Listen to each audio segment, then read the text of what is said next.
What's up, guys? Paulie Malinaggio, Paulie TV, an absolutely shocked edition of Paulie TV. Listen, I was under the weather yesterday. Literally, I was out in nature and under the weather. Now I'm really under the weather, and I'm shocked with that result. I'm sure all of you as well are shocked. I came down with a little bit of a chest virus, chest congestion, and incredible fight. Honestly, something that we all kind of needed to see as far as the excitement value of that fight, because after a dull undercard, Ryan Garcia defeats the undefeated Devin Haney, but doesn't win his world title. And these are here some things to talk about as far as comparisons and whatnot, and some things to really look into a little bit deeper after an incredible result for Ryan Garcia. First and foremost, Ryan Garcia gets the congratulations from everybody. I mean, nobody really thought he was going to win this fight, aside from a few groupies who were just Ryan Garcia fans. The reality of it is, any of us that really were looking deeply into, coming from a boxing background,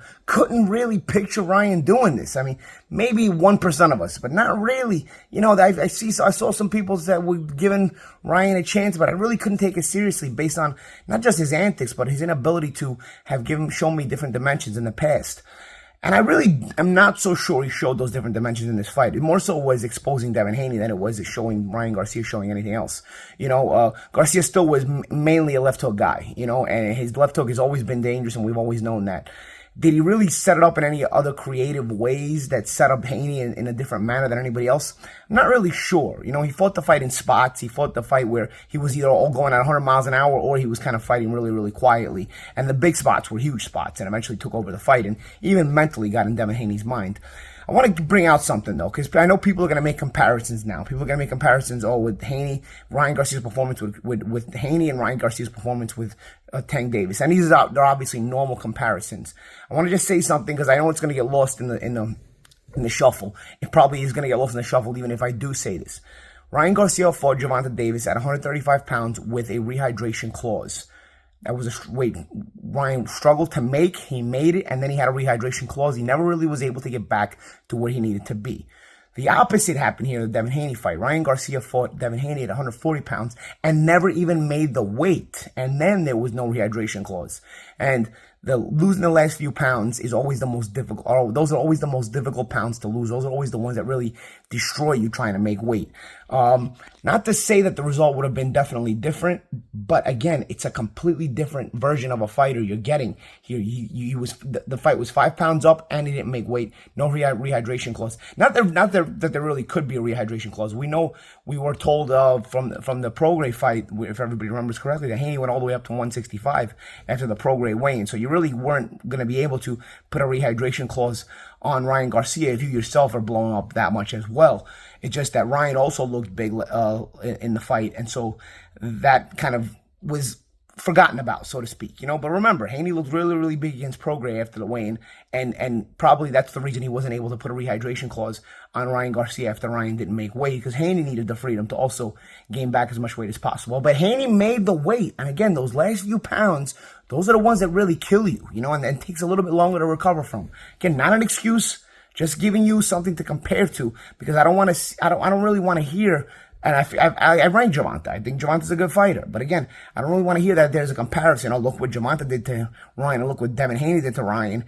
And now we're going to compare, Gervonta's on so much of a different level than Haney. I wouldn't necessarily say that. Of course, it looks very good for Gervonta Davis right now. But just keep that in mind when you're thinking about all these comparisons and whatnot. It's really two different versions of Ryan. Now, having said that, you got to look at the other side of it as well. This was the first fighter Devin Haney fought that was actually in his prime, around his age, and also at his level, so to speak. I mean, we really weren't considering Ryan of that level. Personally, I just thought he was being put on that level because he was a famous social media guy who was a pretty good boxer, but you know, he wasn't like a total YouTuber. But at the same time, I thought he didn't really belong at this level, especially after what I saw in the Tank Davis fight. But you know, you bring back things now that you've seen from Ryan Garcia, getting up off the canvas against Luke Campbell. When this kid is determined, he can be dangerous. And again, he's got those 200-something amateur fights from what I've heard, you know. So it's not like he's like a Jake Paul who started boxing late and now he's trying to make amends as a YouTuber. No, Ryan Garcia was a legitimate boxer. We just still weren't sure if he was that good. Let's face it. I mean, there's been plenty of guys with 200 amateur fights who don't turn out to be anything. So that alone doesn't guarantee you anything. But Ryan obviously showed he was the goods last night. but again, for me, it was also a lot on Devin Haney not being able to make the adjustment. I mean, people were already comparing. Dude, I mean, I can remember the Haney brigade. And again, I just defended Haney. You know what I mean? Don't come at me like, oh, now Paulie went after Haney. I just defended Haney. I just told you not to hold your horses on the comparison Tank had against Ryan and the comparison Haney had against Ryan, because Haney was more so giving Ryan more of an opportunity by fighting him at the higher weight and allowing him to get away with missing the weight. But dude, you gotta still come out now with everything. Now that everything comes out, you're thinking to yourself, Haney never beat a guy in his prime. Everybody he beat was 35 and over, or 34. Prograis was 34. They were at once good fun time. Linares and Gamboa were completely shot. Lomachenko still had never been beaten solidly by anybody, and probably won't be beaten solidly by anybody. So the fact that Haney was even able to win a close fight, you give him some credibility. But let's face it, bro, almost nobody thought he won that fight anyway. You know what I mean? Again, it's still a 35-year-old Lomachenko whose best weight is probably at featherweight. Lomachenko was only competitive in lightweight fights because he was undersized.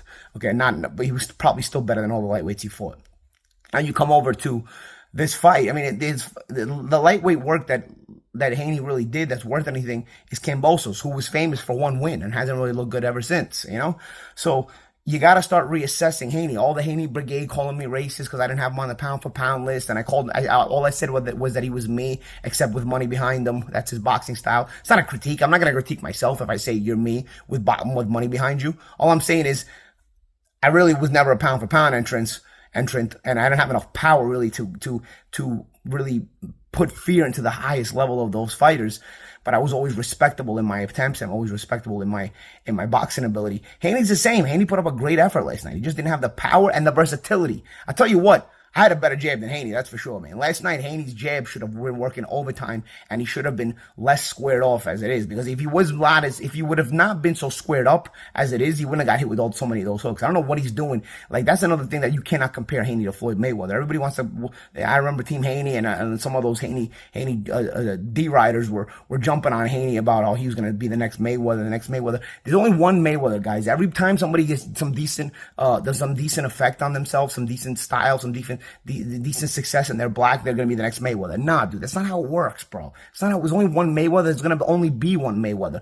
Haney was completely befuddled yesterday, and he couldn't make that adjustment. I mean, just on the power alone, he couldn't make the adjustment anymore. Ryan's power had him completely befuddled. He was almost like he was holding like crazy, constantly holding. I thought Harvey Dock did a really bad job, and Dock is one of the best referees in the sport. I'll admit it, bro. You know what I mean? Like, I was kind of surprised at the job Harvey Dock did, especially in round 7 when Haney would not break. He's holding, and of course that's natural for a guy who's hurt. But Ryan's trying to punch out of the break. You're not even breaking them physically. You're just letting him hold and saying hold. And saying break. You gotta break them yourself, bro. Like, yeah. And then even when he's breaking them himself, he's half-assing it in there. Of course Ryan's gonna throw on the break, bro. Ryan's losing his chance to get a knockout there. And then he's going directly take a point away from him, giving Haney even more time to recover in round 7. I thought that was a very poor job there by Harvey, who is always a good referee, mind you, and that has to be said. First time I think I've ever had criticism for Harvey Dock's job as a referee, but there's a pressure job in a pressure fight. Having said that, I thought Ryan certainly even gave away some rounds. As a matter of fact, one judge gave it a draw, you know. I think DAZN, Chris Mannix had it a draw as well. I thought Ryan edged the fight, but I thought he did give away a lot of rounds. But the rounds where he came on, man, did he come on strong. They could have probably been 1 or 2 other knockdowns that weren't called, especially in round 7 where he was just kind of falling from being still hurt from the previous knockdown. And he was still getting hit with some shots. There could have been as many as about 5 knockdowns in that fight that, you know, but 3 were called. In the end, it didn't affect the decision. Ryan Garcia wins the fight. Ryan Garcia might be the most financially successful fighter I've ever seen, a boxer I've ever seen. Well, fighter in general, because boxers make way more money than MMA guys. Fighter I've ever seen that never became world champion. I mean, he's still never become a world champion, which is insane. But again, he had a lot of advantages yesterday, not having made the weight and not having had to make the weight, and then no rehydration clause. Again, Haney probably weighed about the same when they come in the ring, but still, when a guy doesn't make weight, you're supposed to put a rehydration clause on him. Haney instead took the $500,000 a pound that eliminated the rehydration clause. For a $1.5 million, Haney let himself be bought out of there, and because of that, I think that actually had a big effect because Ryan had continuous energy even late in the fight. I think the final knockdown was scored around 11, if I'm not mistaken. But either way, incredible performance by Ryan Garcia. It has to be said. You know, I'm eating crow right now, and I'm sure a lot of us are. But I'm also, like I said, I'm also starting to wonder overall, was Haney that good in general? You know what I mean? Haney's a solid fighter, world-class fighter. But you guys wanted him on the pound-for-pound list for beating a bunch of mid-30s guys and late-30s guys and beating George Kambosos, who has since proven, since his one win over Teofimo Lopez, has really proven not to be on that level. So something to think about as well. Also, something to think about Ryan Garcia. How good can he be? Can this kid get focused? Was it an act? Was he just playing a crazy person? Because a crazy person will sometimes throw you off if you're a normal person. If you want to fight a crazy person, it may sometimes throw you off. It may also sometimes throw you for a loop. Was he playing the crazy person the whole time as an act? Or does this kid really have problems? And he's going to continue to have problems. Because if this kid has problems, the success he's about to have, all the success he's about to multiply in, because he's already been very successful, is going to increase even more problems. And something else to consider, Golden Boy Promotions. Some big weeks coming up for them, man. They've kind of faded in the last few years, but they're still decent level. Ryan Garcia, big win. If Jaime Munguia wins against Canelo in a couple of weeks, what does it do for Golden Boy Promotions to have two of the biggest stars in boxing just back-to-back and just with monstrous victories? I said a couple of weeks ago that they just need one of these guys to win, and already it's huge for their company. Well, the first one's already won the fight. Ryan Garcia already won the fight. If Jaime Munguia beats Canelo, what does that do for Golden Boy Promotions? You're already seeing they're starting to sign more and more guys again. They signed Charles Conwell, who won on the undercard. They signed, they have Barbosa. Barbosa, who knows, may even get the shot at Ryan Garcia now, or the shot. We were calling it a shot. It's not even a title fight because Ryan doesn't even have a title, but a fight with Ryan Garcia, based on the win he got last night. A fight that I personally didn't think he won. But hey, that's another one. Tom Schreck, by the way, was a judge in that fight last night, and the Barbosa fight as well. That's one of the guys that had me losing against Broner. Still shocked, guys. Still shocked. Still under the weather, as you can hear from my voice. I'm Paulie Malignaggi. This is Paulie TV. Very, very interesting fight. A lot to really think about going forward now, because the 140-pound division is still very, very stacked. And remember, I think they have Subriel Matias at 140 pounds as well over at the zone. Could these fights get made, or will Matias continuously be avoided? Like Demetrius Andrade was avoided even when he joined up with Matchroom. And he still wasn't able to get those big fights when he joined up with Matchroom. Will Matias be avoided again here? Or will Matias be able to get into this mix with these guys like Garcia and Haney and whatnot? I see Garcia fighting Barbosa next, because they're both Golden Boy fighters. Unless you make a rematch, which obviously is possible. But back to drawing board for Devin Haney, who, again, is still a good fighter. But this wasn't a pound-for-pound guy. And I think this exposed it last night. No ability to adjust whatsoever.